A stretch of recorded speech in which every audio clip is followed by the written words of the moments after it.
I mean, Mintam said, I'm an expert of extraordinary experience. You say, ooh, but he didn't really create an extraordinary experience in Lazada. Yeah, maybe you're right, but there are other constraints, right? I'm not sure if it flies in Vietnam. People want that the delivery guy comes to their house or even goes upstairs with a washing machine and stuff. Because we are used to these amazing services. You have customers who buy $500,000 products, iPhone. Yeah.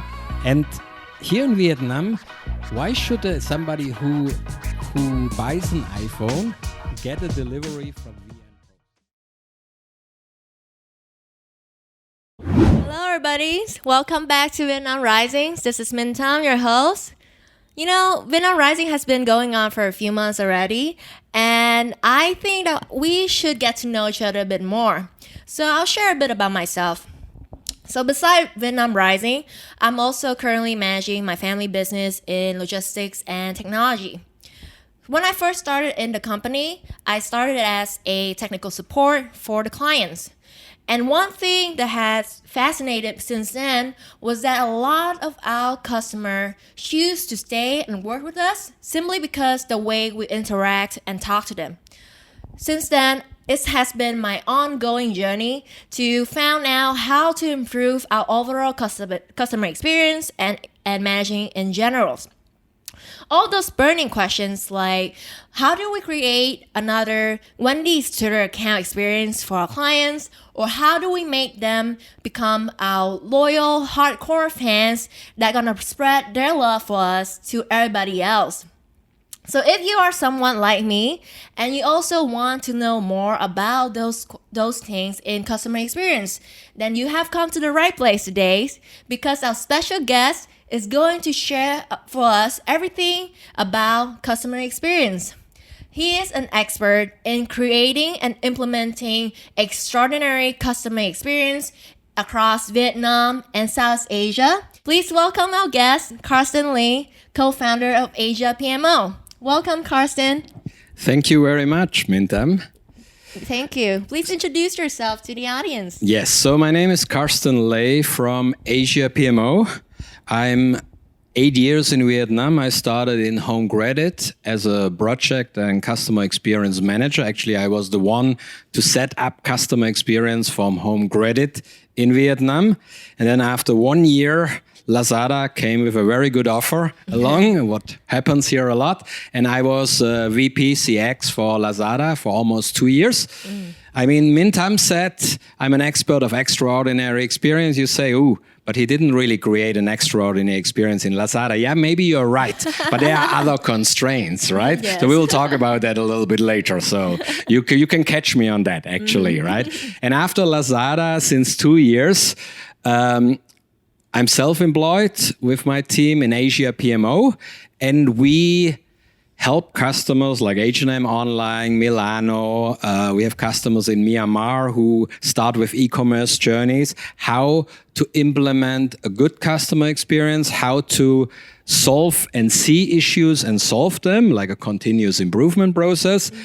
And also how to come into the Vietnam market to give the right experience, right? For example, on e-commerce, you need a special address field, you need special payment and delivery option and so on. I mean, there are a lot of hurdles in a country. I mean, you're a local-based country, but if you reach out to other countries, you probably see that, right? That they feel customer experience is something different from culture to culture. So we help companies on that. And beside, we are also supporting on project, agile management and OKRs, which actually speeds the company internally up, which we also need for a good customer experience. So this is overall what we are doing.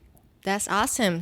So Carsten, can you share a bit more about what is the difference between customer experience and customer service? Because I'm sure a lot of people confuse about those two terms. Yeah, I mean, in abbreviation, we call it CX and CS. X is always experience management nowadays. Yeah, we always say customer experience is like the gym. And customer service is like the doctor. So normally customer service is the last part of the customer journey, how we call it, right? I mean, when you book a Grab or when you order something on Lazada, ideally you don't want to go to customer service, I mean, you want to stop with the payment or with the product. And the moment you have to go to customer service is because you have an issue and they have to fix it for you. That's why we call customer service the doctor. Now, customer experience is the gym to make the whole process from searching online, from booking online, from paying, from getting the goods or the delivery so seamless that you don't need the customer service. That's how we. Now, a little bit more technical detail. A lot of people say also customer service is actually the service level, which is also true. So you can say, do you have a good or bad customer service? But in most companies, function-wise, customer service is actually a synonym to the hotline or to the chat or to the people who help you when you have an issue. Yeah? Then what is considered as a good customer experience in your opinion? I mean, a good customer experience is when you make it easy for the customer and you make it flawless for the customer. I mean, think about products. You don't call much CS or you don't chat with CS. Yeah? Maybe Google products, maybe Facebook itself, maybe Apple products, right? I mean, these are products where we do not spend hours in hotlines or find issues where we get stuck somewhere technically or also normally these are services who have everything under control. The problem on Lazada was, I mean, think about Lazada, it's a marketplace. So you have 3 million products. 90% of the products are not from Lazada. They are from small sellers. So product quality, very difficult on Lazada. Because how do you control the small sellers? Then you have 15 to 20 delivery companies. And one of them is Lazada's delivery company. So how do you control them? So the more third parties you take in a system, and that's what unfortunately marketplaces are doing. Airbnb, Grab, Lazada, doesn't mean really the CX is going up, the customer experience. It means only the price is going down. But CX is very tricky. And how do you control this vast network? So what we try to do in Lazada is also you can cluster customer experience. So for example, in Lazada you have customers who buy $500,000 products, iPhone. And here in Vietnam, why should somebody who buys an iPhone get a delivery from VN Post? Nothing against VN Post. Standard-wise, they are okay, but they are not a prime delivery. So you want somebody, you deliver an iPhone from Lazada Express because these are the guys which are good and 2, 3 more. But you can control them because these are your own guys. So you can create that. If somebody orders a $1 plastic box, maybe it doesn't matter so much, right? So what is a good customer experience? It also depends. If I go to a fancy restaurant here in Ho Chi Minh City or in Thao Dien, of course I expect a lot. And I pay a lot. And if it's slow, if they don't look at me, if I don't have a lot of menu options, I get unhappy. If I go to a Vietnamese eatery for $1 on the street, and actually, they normally have an amazing experience, by the way, because they are family business. And that's the crazy thing, right? You go to a $1 eatery, they are super friendly. They give you extra drinks. You can sit there for hours, whatever, right? And of course, but if you do a $1 price, you probably are not so concerned about the experience. So experience is also the expectation you set up at the beginning, right? So for Vietnam particularly, what do you think that a customer expecting from a business to be considered as a good customer experience? I mean, Vietnam is still considered an offline market. I mean, Singapore is considered an online market. When I talk to my Singaporean friends, they want to really order everything on the app. They are even happy if a chatbot answers them. I haven't seen a lot of Vietnamese who are happy about chatbots. Even they are not very good in Vietnamese language yet, right? But they want to talk to a person, right? Also, I think Lazada started 1 year ago with boxes where you can pick up the goods. But I'm not sure if it flies in Vietnam. People want that the delivery guy comes to their house or even goes upstairs with a washing machine and stuff. Because we are used to these amazing services. Right? So I think we have a very strong offline market here.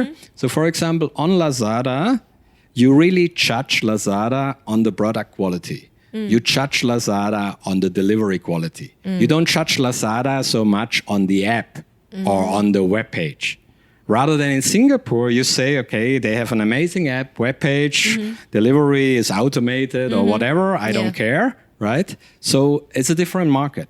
But in Vietnam, also on Grab, most complaints on Grab are about riders, about the rider behavior, about the motorbike, about the smelly helmet. Yeah. You know, not many people really complain about the app so much. Yeah. Yeah. So I think that's a little bit still what especially foreign companies have to understand. If they come with huge technology-driven solution, like for example Airbnb or Uber was better technology-wise, but it doesn't count. They didn't have the manpower on the ground with motorbike drivers. Yes. That's what I understand about Uber or the prices. So who cares that they had a better payment system and a better app?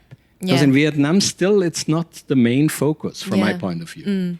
That's very true, because in Vietnam, people still love the human interactions and they will still feel like they are taken care of when they talk to someone. Yes. Compared to Singapore, it's like people love to, just do their own thing and not talk to anybody else. But then you once told me there's a, when someone buy a products in Lazada in Vietnam, they need to call up someone, even though everything is online, everything's on the website already, but they still need someone to confirm everything they read. That's, for example, one reason why offline shops don't die so fast like in other countries, because people like the consulting part of product buying, right? Like, for example, I mean, until 2 years ago, Theo Di Dong, Mobile World, was number 2 in e-commerce sales. Wow. Yeah, only with mobile phones. But people like this omni-channel blended approach between shops and delivery. Right now they are number 4. But still huge for only having one product range, right? So they are known for very great customer experience. And the quality, right? And the quality, because they control their products. Yes. So in Lazada CS, we had around 30% calls like 3-4 years ago when I stepped in, pre-buying calls. Where people maybe didn't understand the concept of Lazada as a marketplace because they are so used to family businesses. Yes. So I mean, from our perspective, it's like this is crazy. How can you call Lazada and expect that the CS guy can explain 1 out of 3 million products? It's impossible, right? I mean, how can you get the knowledge? Yes. But people are like, ooh, I call them. They must be experts in mobile phone and computers and washing machines and plastic stuff and toys, you know? And we got a lot of pre-calls like that. That's why Lazada made a seller chat. I don't know if you saw that, where people can chat with the seller before, but supervised by Lazada, because of course you don't want the sales gone. And they did much more. They also introduced 3-4 years the review stuff below. That people can really read how other people review that, right? Which is huge. And they put below even a Q&A session. So under every product, maybe not everybody saw that, e-commerce have now a Q&A session, like repetitive questions about a product. You see the answers from the seller. So you don't have to call in anymore. But that's very good insights. And so how is it in your business with the offline part and the consulting part? So my business is mostly for B2B. We consult technology solutions for logistics company. So our approach is a little bit different. So it's for us, for B2B, is all about the long-term relationship we have with that personal in charge in that client company. So what we mostly do is that we focus in building relationship with the person who can become our product's representative inside the company. So it's not much of like of how the product is, but it's more about how do we make that customer or that person look good for the entire company. So how you help him to solve issues, yes, right? How we help them to solve issue, how we solve the solution, how we propose new technology. So basically everything to make him or her looks good, that yes, the decision to buy our product is correct. Yeah. And that's B2B. I mean, B2B, we don't call customer experience management. We call customer success management, Yes. if you ever come across that. And there's a huge component in customer success management which comes into the traditional key account management. Yes. So normally in B2C CX, we don't do sales or anything sales related. Yeah. But in B2B, it's a little bit more overlapping. Yes, Because sales, it's the, and after sales work and Yeah. consulting and then upselling everything. Right. Yeah. Right. Then what are the elements that you think a company should consider when they design their customer experience process? I mean, for every company is different. But the first thing you really have to look, we don't call it process, we call it customer journey. Yeah, because process is the scary word where people always tell you on the phone, like CS, oh yeah, you're right as a customer, but our process doesn't allow that. And it doesn't make you very happy. So internal processes is something else. Yes. And you probably see, and that's what we do in Asia PMO in our customer experience training, you see very crazy, complicated process maps. You know these process maps, like internally. We don't do that in customer experience management. We build journeys with like 5 to 10 steps where you say the customer has to do first that, then that, then that. For example, in Lazada, you have the research part on the web page, then you have the product part inside the product page, and then you have to check out. These are the first 3 steps. The 4th step on Lazada is waiting. Because waiting is a very big step in a lot of journeys, like Grab 2. And the 5th step on Lazada is delivery and product. And then you are normally finished. Yes. The 6th step is after sales, if you get a little bit more unlucky. And that's what we map out. And then in Lazada, it's easy. The first 3 steps are online. The last 3 steps are offline, similar like in Grab. So you already look there. And then you try to understand in the customer journey, what are what we call touch points? What has the customer to do, or what does he see? Which functions and whatever. Or with whom does he meet, if it's physically, in these steps. And then you measure how he feels about it. And then what we call in customer experience management, we call it moments of truth. So you look which journey steps are important for your customer and which journey steps are important for you. So for example, in Lazada, what is very important for Lazada is the checkout step. That's why normally the checkout experience is very flawless, because you don't want the customer to rethink. I mean, you want to make the checkout as simple as possible, because the customer already clicked on the product and wants to buy it. So if you put any hurdle into the checkout, they will rethink or they will look something else, and you don't want that. So checkout process is very, very important for e-commerce, right? For the customer, of course, the delivery and the product part is and also the waiting time. I mean, you have to give the customer tracking tools. Maybe you have to proactively notify him every 2-3 days. Because that's important for the customer. It's not important for Lazada because they know it's 5 days and they should wait, right? But for a customer. So you look what is important for you in the customer journey and what is important for the customer, and how can you lift up the experience in the important steps. Wow. That's very good insight. So how do we research the customer expectations point? I mean, like I said, on the journey, we need to know what is important for the customer. So the first part is, a lot of companies are always coming, we want to start with customer experience. How do we start? You don't really have to start. You already have a lot of data and feedback in the company, but you fail to consolidate it.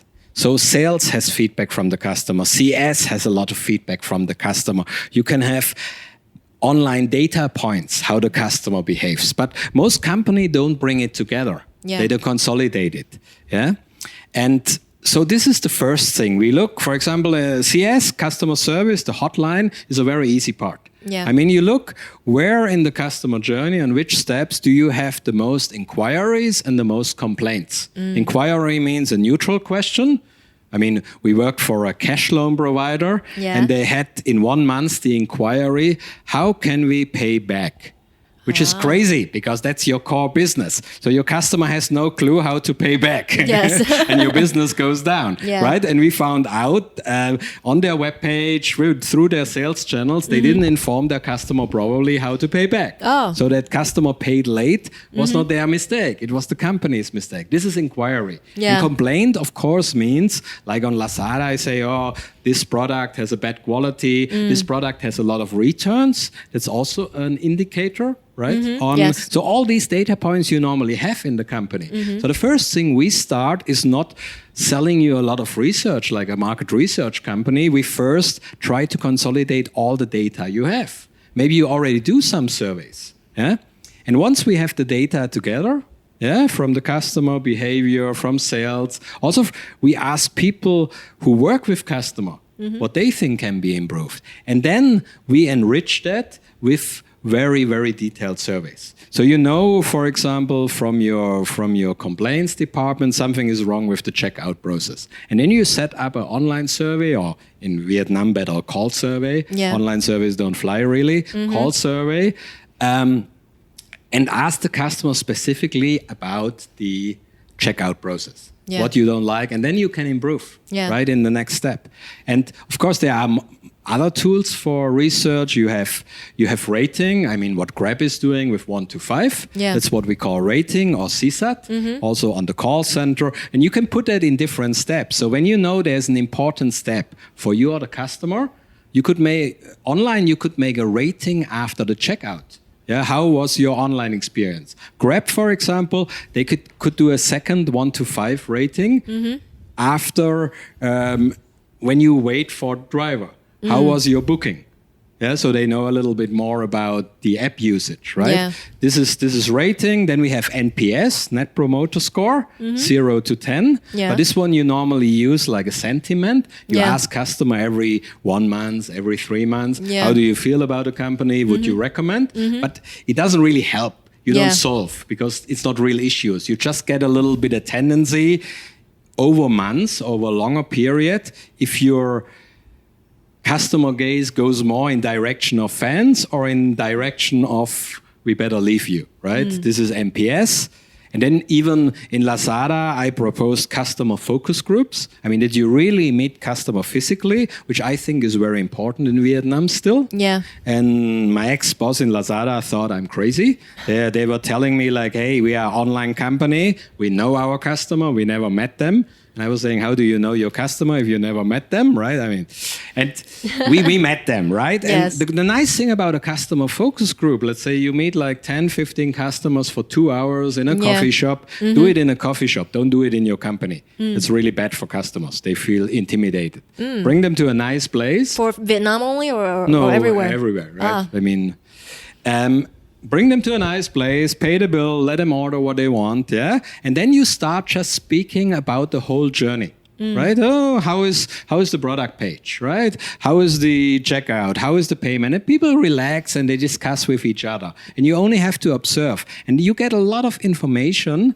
which you normally never get even out of survey because people tell you stories. Yes. Yeah, and of course, 15 people is not very representative. But then when you have these stories, you can again do detailed surveys with hundreds or thousands of people to validate that on a higher level. Right? So there are a lot of tools how to survey the customer and how to find out. Yeah.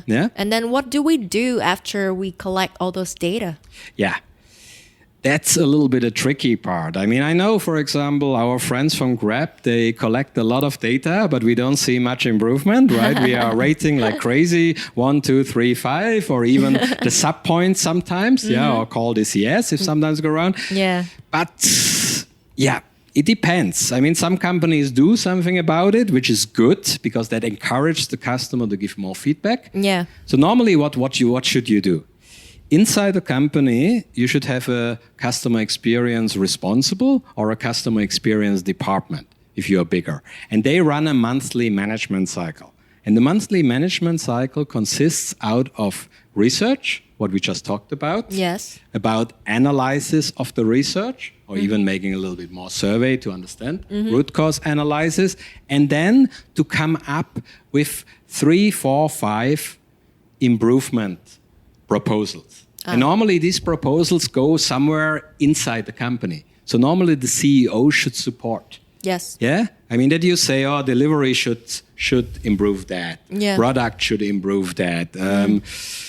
We need new leaf nets, how to explain the payment channels, so marketing should help, right? Yeah. And then you make small projects. Don't make like big 6 to 12 months project. That's not customer experience. Customer experience is continuous improvement. Yeah? Yes. So you make mini projects where you fix a script, where you fix one delivery channel.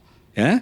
And get ideally a result within 4 or 5 weeks. Yeah? And then you communicate that to your staff, to your customers as a success story, and you measure.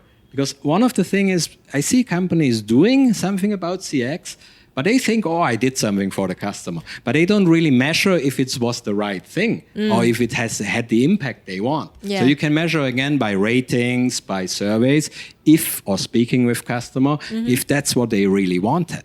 Yeah. So there's this cycle which we also implement in companies. So if you ask us for CX, we normally look at your data, we consolidate your data, we help you with more research. We help you with the analysis of the data. So this is the step which goes out of market research, because normally market research companies don't help you with the analysis. And we help you to propose every month 3 to 5 projects, and also help you to convince your management to invest in these small projects, and then to implement and measure, and then to start over again. Every month, the same circle. And this is really, so CX also is not a short-term project. This is very important. I mean, when you approach us as Asia PMO, I'm not a big fan if you say, oh, we want to do CX the next 2 months, just to show a little bit off that we do something about the customer. I don't think it's a good thing. If you really start CX and you are committed to really work towards the experience of your customers, you should do it as a continuous improvement. Because also your staff will be motivated to help, because their suggestions, you're also collecting their suggestions, they will also be taken in consideration for the improvements, and so on. Yeah, right? Customer-centric is a very important mentality, not just for maybe the owner or like customer service people, but it has to be the mentality of everybody in the business. In order to, for example, in a tech company, if you are building a product, you should be considering the customer experience within your product design to give out the overall better experience. This episode is brought to you by Saigon Siblings Cafe. They are coffee lunatics who love to bring you a unique cafe experience in Vietnam. Their mission is to share the news story about Vietnam to those around the world and people who call Vietnam the home base. I love the fact that we can go to any of their locations and find amazing local products and amazing drinks as well. This is my go-to place whenever I want to show someone amazing products from Vietnam and a good time. Check them out at saigonsiblings.vn. And then how do we as a company, because there are so many departments in a company, how do we manage the customer experience to be unified? Yeah, now we go very back to our original topic from Asia PMO, project management, PMO, right? I mean, PMO means project management office. This is normally in mid-sized or bigger company people who run projects through different areas inside a company. And when you are a CX manager, you should be also like a project manager or a project coordinator. It doesn't mean CX as a department has to do all the projects. No. If you see there should be an improvement in marketing or in sales, of course the sales or marketing people will do the project. You as a CX manager, you follow up. So you are more like the controlling part and help them if they need support from other departments. Because normally CX should also report directly to the CEO. I see in a lot of companies CX is reporting to marketing, which is very tricky because I don't know how many people listen to marketing to get business improvements done. Not so many, I guess, right? So CX should be under the CEO. So if you run a project like marketing, okay, we need a new campaign because the old campaign didn't work, or we have to inform the clients about better payback channels. Okay, they need support from sales, they need support from finance. So the CEO has to, make a project and say, okay, you 3 departments work together, you have 4 weeks time, and you make it happen. And CX is controlling the project. I see. Yeah. I see. So CX is actually a pretty powerful role in the company. Yeah, if you do I think it right. it's very important.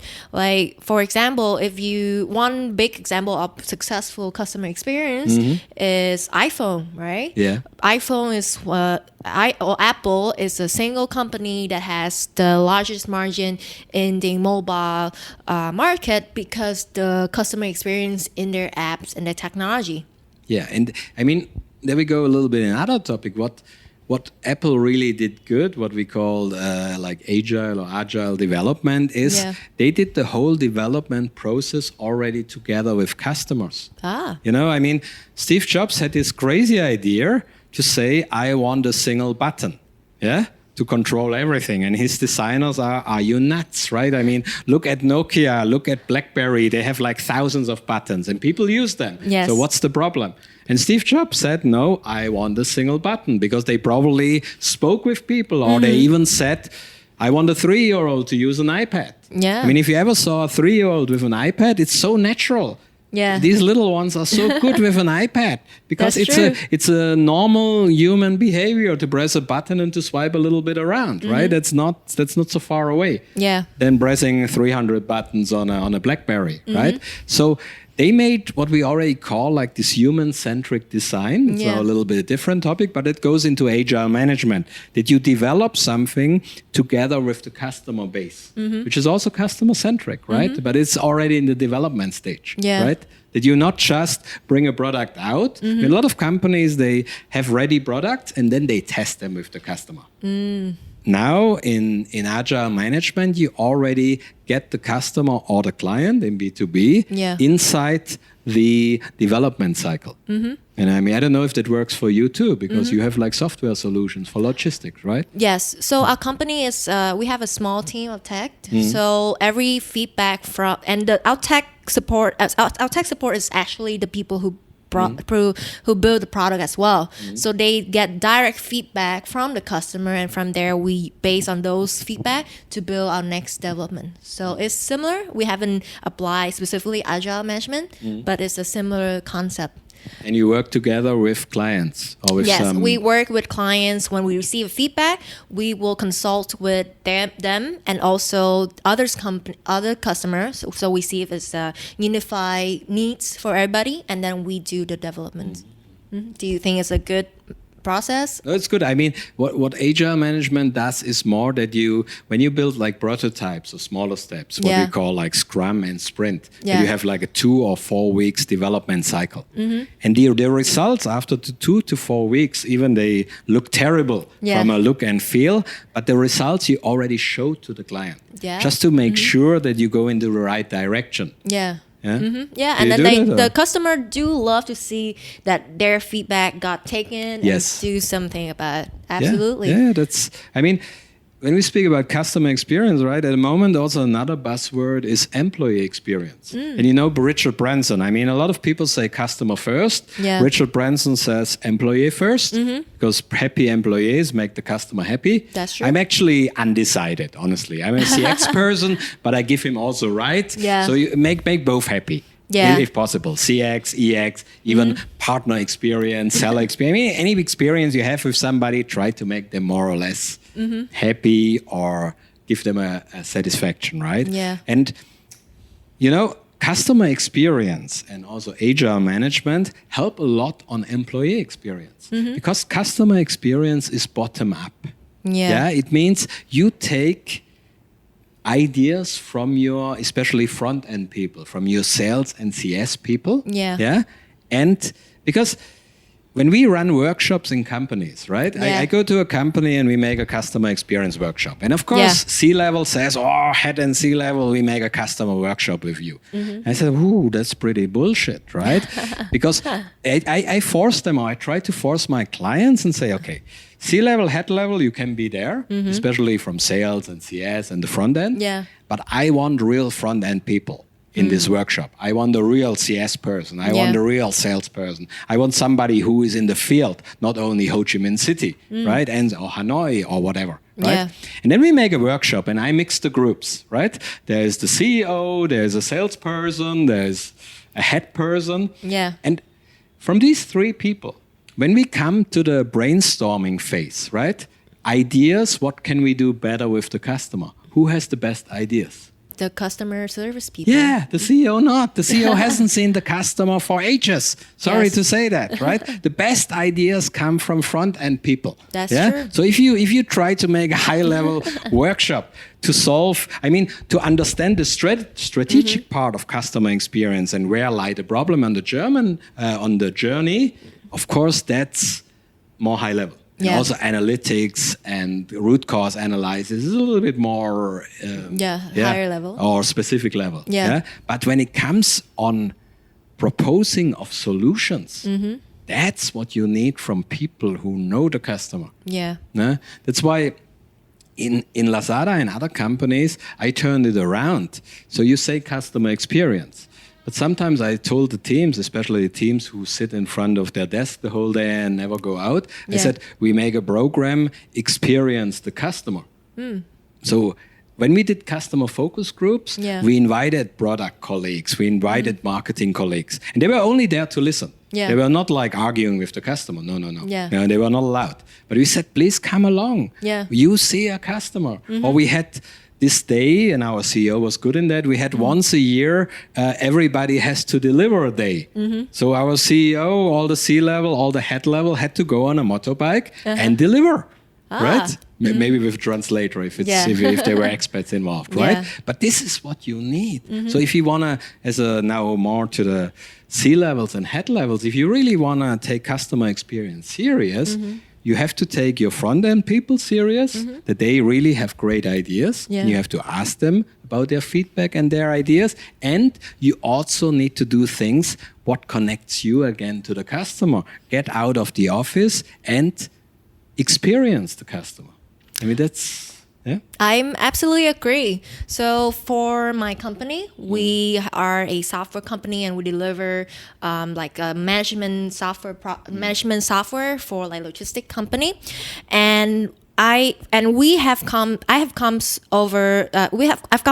across so many clients that simple chooses from a bidding. They told us straight away, they were like, I'm gonna go with you because your team support us better than the other team. A common problem in software company is that the tech people, the one that develop the system, sometimes are very disconnected from the customer. And when they receive a feedback from the customer, they feel like, oh, no, you're doing it wrong. My product is perfect, but you're just not intelligent enough to use the product right. But for our company, we put our product people into the front line and dealing with the customer as well, so they can see the repetitive of problems that the customer have and they can look for solutions. So right now, our product team, they will come up with their own solutions. Whenever they encounter a problem, they will find a solution, they propose, and then we get it done. And that is something that makes a lot of customer love us, loyal to us, and sometimes they spread the love to other people. Of course, because that's how you win the market. You see companies like Shopee, Lazada, Grab, and you know their marketing budgets. What they blow out every day in order that people come back or to win new people. But once you have a great CX, people come back more automatically. And the problem is also here with when you want to introduce CX in your company. CX is a continuous improvement process, customer experience, right? So you cannot say, oh, in 3 months, give me results. You cannot measure or you cannot win the market with 3 months, let's say 15 improvements, small improvements, So if you go CX, and also with employee experience is the same, you go in for the long run. You go in for a 1 year improvement, for a 2 years improvement. So if you as a company don't have this, let's say, stamina to do that, forget about it. right? I mean, you cannot hire a CX person and after a while and slash this person after 4 weeks. Customers are still angry, nothing improved. That doesn't work, right? Yeah. So CX is a little bit more for the midterm and long run. Yes. If you're really committed to that. And of course, there is some investment involved. You should ideally build a team. What people propose sometimes costs money, of course, right? I mean, there are things involved. And the return on investment doesn't come month by month. Yeah, absolutely. I mean, you have indicators in CX. I mean, the retention rate go up over time. The NPS should go up over time and so on, right? I mean, probably CS calls should go down on specific topic, especially the complaint rate and inquiry rate. And this is where you really can prove that customer experience has an impact. Yeah. For example, in Lazada, what we did customer experience was that people didn't like the hotline because it cost money, right? It was 1,000 dong. It's a normal thing here in Vietnam. Yeah. And we were like, why our chat rate is only 20%? Because Lazada only had an in-web or in-app chat. And people didn't like it. So we were like, okay, we need to connect Lazada to the most common chat tools, which is Hotmail and Zalo in Vietnam. We connected within 2 months. It was an investment, of course, right? You have to find a company to reprogram that. We had Facebook Lazada chat and Zalo Lazada chat, and our chat ratio went up from 20% to 70%, which had two impacts. First, customers were happy because they didn't pay anymore. Second, they were also more relaxed on a chat. People like to chat because it's a more natural behavior nowadays. So you have to also understand what a customer does in his other time, not dealing with your company, right? Chat is something very natural. And the second impact was even on a business, which sometimes don't have on CX. We saved money on our BPOs, on our third-party call center, because a chat customer service agent can handle 3 chats at the same time, but only 1 call at the same time. That's correct. Here, even CX had an impact on operational costs, a very positive impact. But you get that only in a midterm run, not in a 2 months, 2 weeks run, right? Absolutely. And improve the customer experience overall also going to impact on how much the customer would like to introduce your brand and product to other people in their circle. Like in Vietnam, like referrals marketing is still the strongest method to build a business in Vietnam. So making people love your brand and product is a very important step, and you can do it through customer experience. And it's also dangerous, right? I mean, there's this statistic for every positive experience, you get around 6 to 8 referrals. For every negative experience, you get around 20 negative referrals. Yeah, so I mean, it's also a thing you should consider if you give a customer a really bad experience. And you see that on Facebook. I mean, most people on Facebook slash companies. They do not really say, wow, it's good. So you get much faster a slashing comment. And the slashing comment, if that really goes up and up, can destroy your company. So it's not only you're right, of course, on the positive side, you have to win. But on the negative side, if you have really experienced issues, and you don't show at least people that you fix it, right? Then you can really, your image can go down and people get a very negative image on your company. So it's in both ways, How do you consult companies in Vietnam to implement CX? Are they familiar with the terms already or the concept already? And are there any challenge to implement it in like ordinary Vietnamese company? Yeah, I mean, we normally advise companies to try CX as a project.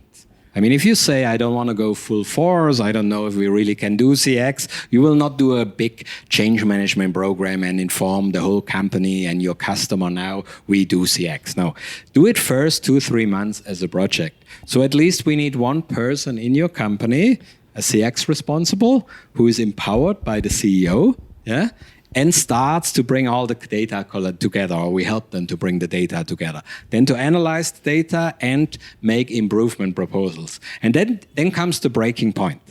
So we normally have, let's say, 5 improvement proposals. Now, how how strongly is the CEO committed to CX? Yeah. If he gets the improvement proposal through in the company with the sales guy, with the risk guy, with the marketing guy, then I see we are in a good way. But normally, the other directors normally fire at the beginning against CX because it goes a little bit into their domain. Yeah. Yeah. I mean, you tell the sales director what to do better and they feel offended. Yes. So this is a hurdle you have to overcome, but in a project first, right? And then when we see, okay, the CEO really empowers the CX person that they get project through, and maybe all the other C-levels are really committed to CX and give a little bit away from their power, which is also difficult in Vietnam sometimes in hierarchical companies, right? Yeah. Then, and you pump out every month, let's say 5 improvements, and you can prove them and something, and you can later then also communicate it to customer, then you go on. But for us, for Asia PMO, we don't want to sell any long-term project. Yeah. If you get us like 2-3 months in, part-time, not full-time, we can make it run for you, and we train the CX person. We can even find a CX person for you, but we can take somebody from sales or CS. We need somebody with customer mentality, right? And we can build it up for you, and normally after 2-3 months, you can do it alone or with once a week, 1 hour coaching from us or review. Wow. That's actually how we like to implement it in your companies. Yeah, That's great. How do you start Asia PMO? Yeah, I mean, after Lazada, I mean, Asia PMO was already there during Lazada and Home Credit. I don't know if I should say that, if they're happy about it. But I always was doing a little bit consulting, because before I came to Vietnam, I was working for Deloitte Consulting. Yes. Mainly in general project management, finance and change management. And then I came to Vietnam, and my first job was with Home Credit as a project manager in PMO. And then one of the projects they gave me was customer experience. And then they asked me if I want to do it full time. Yeah, and then I went to Lazada as head of CS and CX, both. So I know actually the difference. And there's also a conflict between CS and CX, because customer service, when you manage it, is a very KPI driven. Yes. I mean, customer service is about budget, is about speed of how many time per call do you use, how many agents do you use, what is the rating the agents get. Yes. So it's a completely, I mean, I was almost torn apart in these both roles. Because it's one is KPI driven, one is more service driven, right? Yes. Anyway, so I was in Lazada, and then after 2 years Lazada, I was already doing mainly project management consulting. But with Lazada and Home Credit, I also learned the CX skill. I see. So we said, okay, let's do me and my partner. My partner is also, Bruce Butler, is also ex-COO from Home Credit. And we said, okay, let's do project management and customer experience consulting. Yeah, and then we got our first client. I mean, H&M Online internationally was great. They found us somehow via Facebook. Wow. Because I did a lot of comments on Vietnamese Facebook groups, and somebody recommends you to Stockholm, which is crazy, right? But that's how it works nowadays. And then, of course, we try to evolve. Yes. So we do basic project management, which still, especially now COVID, people want more security. And we see not only HR, we see basic project management is coming back, right? Wow. Really planning a project step by step and doing it. Yeah, we evolved in customer experience. We evolved into agile management, or a mix between project and agile management. And now, of course, also employee experience. Because employee experience has the exact same management cycle. I mean, you need to research, you need to analyze, you need to implement. Yeah. So HR doing employee experience is good, but if they cannot implement things, I mean, if the sales staff is unhappy, and they cannot really implement something in sales to make the sales staff happy, you don't need to do every year a great company trip to keep your people in there. If they are pissed off with their department, they will not stay. Right? So this is an overall experience management. And then Milano, a client last year, we did partner or franchise experience, right? Because they have franchises. Yes. So we had to what we call B2B2C. So Milano had to understand first their franchises and how to make them happy and how to make them satisfied, so they can make the end customer of Milano So we are evolving there step by step in Asia PMO, and we are learning. Wow, yeah? So that's amazing. We try to keep on the ball. Yeah? Yeah. What's going on in the world? And then when did you decide that you will take investment full time into Asia PMO? Yeah, that was after Lazada, right? When I left Lazada, then it was naturally. I think Lazada gave me also the entry into the startup world, honestly. Yeah. Before Deloitte, Home Credit, a little bit old industries, and it's also not very sexy, right? I mean, Yes. the moment I stepped in Lazada as VP, I was suddenly invited to a lot of events, and a lot of podcasts and Yes. stuff, because nobody wants to invite people from Home Credit or from a bank. I mean, sorry to say that, but that's how it is. You have to work sometimes in a sexy industry a little bit. I mean, logistics is true. also with technical. Well, it's not getting there. it's not a sexy industry at all. Yeah, but you know what I mean, right? Yes. So with Lazada, we made a break into the startup world, right? Yeah. We have now a lot of clients in the startup world. Yeah, new e-commerce, right? I have a client now. He has here a big IT department, but actually they're operating in the US, right? And these kind of clients we got in, and now we have the advantage that we are in traditional companies, Yes. but also into startup companies. So we can do, but our topics are, of course, a little bit more for agile, fast-moving, customer-centric companies. Yeah. And all your customer is coming or operating in Vietnam, or you also managing projects in other countries as well? Yeah, that was also an amazing journey. I mean, our second really strong foothold is Myanmar. And how did we get to Myanmar? Yeah. I mean, maybe you would say, well, you guys do business development. No, we are not probably so good in business development, honestly, in other markets. So 2 years ago, one of my ex-CEO from Home Credit, he was investing in a company called Solar Home. Yes. They did they provided batteries and solar panels for farmers on a credit basis. Yes. And he brought me in as a project management and CX consultant. And I flew over and we analyzed the journey. Yeah. I mean, we went there. We went in like a Mekong Delta region, you know, where people, the last step of the journey is go by boat to the village, which is completely flooded. Wow. Yeah, I mean, that was a really cool customer journey, actually. And that's how we started in Myanmar. Yeah. And then after that, we tried to find partners. So one of our partners is now Myanmar Project Management Center. Yeah. Yeah, but they also want to go into CX and Agile and other topics. That's how we, I mean, once you start... Is Myanmar also customer experience expectations? Do they also very offline based like Vietnam? Yeah, I mean, it's even more. I mean, Myanmar is a country of 60 million people, very similar like Thailand. Yeah. But development-wise, another 10, 15 years behind Vietnam. I see. So probably the same without saying something negative, but a little bit the same what Vietnam is behind Malaysia, for example. So there is the gap. So, and Myanmar political-wise is only open for some years. Yeah. I mean, they only recently opened, so they had problems with foreign direct investment, and it's coming in. But for us, once we got in there, Myanmar doesn't have a lot of experts yet from outside. That's a new thing for Myanmar. Yeah, in Myanmar, now last year we got a very strong foothold in Myanmar with OKR consulting, objective and key result. Consulting, which is a part of Agile. So how to manage companies instead of KPIs in a 3 months planning and execution cycle. Yeah, and we got there some, especially new e-commerce companies, IT companies first, right?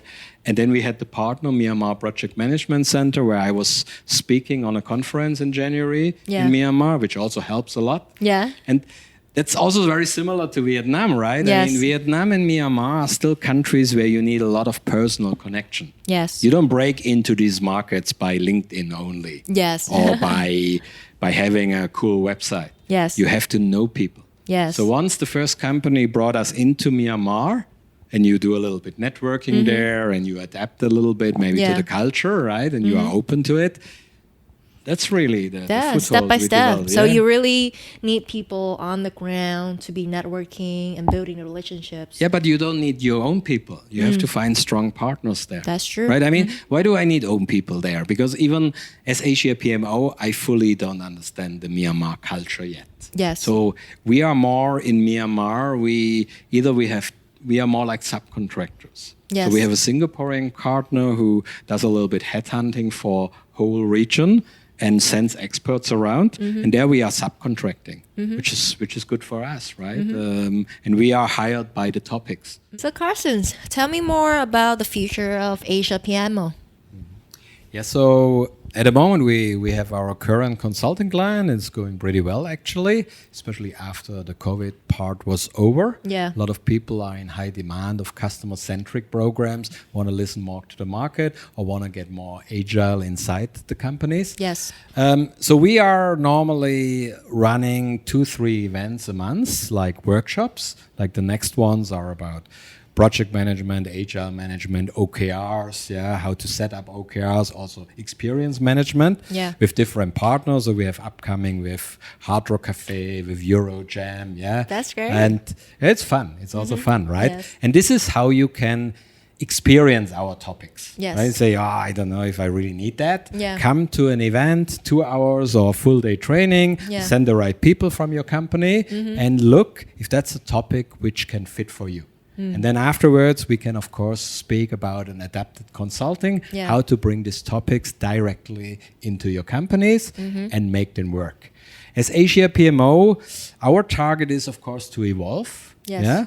But we are a freelance network, right? Yes. So I have experts in different industry. We just onboarded an UI UX expert. If clients are in demand of that. So we also constantly looking for partners, honestly, and this is also shout out, right? That who can collaborate on our network and our topics.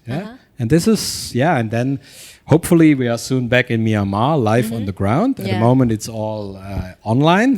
Myanmar, we are eyeing a little bit Malaysia, Philippines. I don't know. We made a break into OKR consulting in California with a client. I mean, it's going, Wow, I mean, that's whatever awesome. comes along, we play along, right? That's great. Yeah. Congratulations.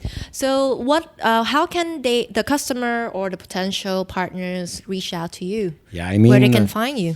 We will have it in the blog, right? I mean, you see our contact data, asiapmo.com, right? And there you can contact us, Facebook, LinkedIn, Instagram, all kind of channel. Me personally, Carsten Ley, LinkedIn or Facebook. Very happy to connect. Can you spell it out for the audience?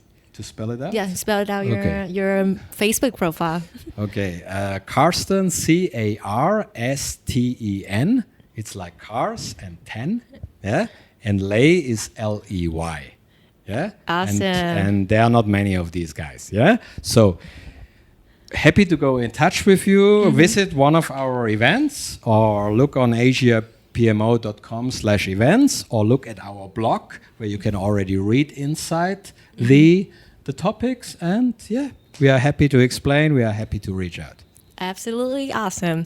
And Carsten, the last questions for you is that for the audience out there, tell me what is the 3 things they should remember about customer experience?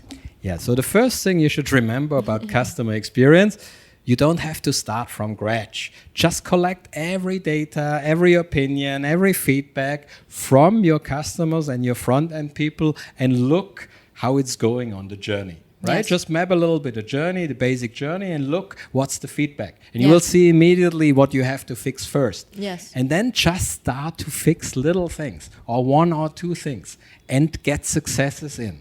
Because that's continuous improvement. Yes. So you get a success story, you fix something, and people are more motivated to fix again. And don't forget the 3rd thing, after we fix, please measure if it was successful or not. Awesome. All right. I think that's going to be the wrap up for this episode. Thank you for Carsten for being here on the show. I hope you audience are enjoying the episode as much as I did. And see you again on the next episodes of Vietnam Rising.